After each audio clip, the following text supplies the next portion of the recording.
Bienvenue dans cette nouvelle leçon dans laquelle nous allons voir comment une pharmacie peut émettre une prestation médicale. Identifiant, mot de passe, et nous voilà sur le compte de la pharmacie Églantine. Alors, menu prestation médicale, cliquons sur le bouton Nouveau pour créer une nouvelle prestation médicale. Saisissons maintenant le numéro de la carte, puis validons. Toutes les informations relatives au contrat sont automatiquement ramenées dans la fiche. Maintenant, sélectionnons qui de la famille se fait soigner. On va dire que c'est son épouse.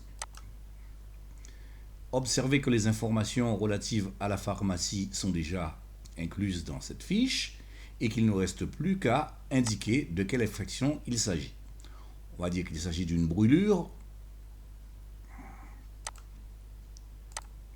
Nous indiquons qui a ausculté cette patiente, qui a saisi cette prestation médicale.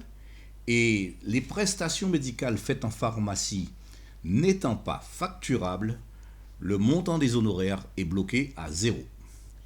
Il ne reste plus maintenant qu'à cliquer sur le bouton « Appliquer » pour accéder ensuite à la rédaction de l'ordonnance. Appliquons. La prestation est enregistrée et maintenant saisissons l'ordonnance. Bouton « Nouveau » et indiquons de quoi il s'agit. Légère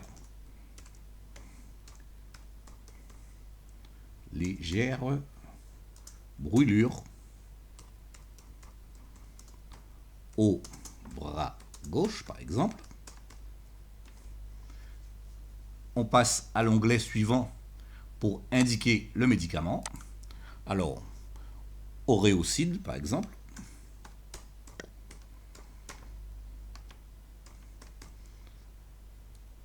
Générique autorisé. 3 applications. 3 applications par jour. OK, pendant 7 jours. Par exemple. Ensuite, un autre médicament. Eh bien, on va mettre du Céladrin. Anti-inflammatoire. 3 gélules. 3 gélules par jour. Pendant 7 jours aussi. Voilà.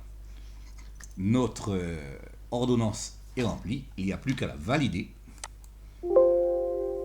Et elle est immédiatement en ligne, visible de toutes les pharmacies du réseau aussi. D'accord? Mais ce ne sera pas un cas d'exploitation pour cette ordonnance. Donc maintenant, il ne nous reste plus qu'à imprimer si l'assuré désire avoir une copie papier de l'ordonnance. Voilà. Et ensuite, nous pouvons fermer cette ordonnance. Vous voyez qu'elle a été dûment enregistrée. On peut y revenir, réimprimer si besoin est cette ordonnance. Et dans la prochaine leçon, nous allons voir comment en pharmacie on peut procéder à une vente. À bientôt pour cette prochaine leçon.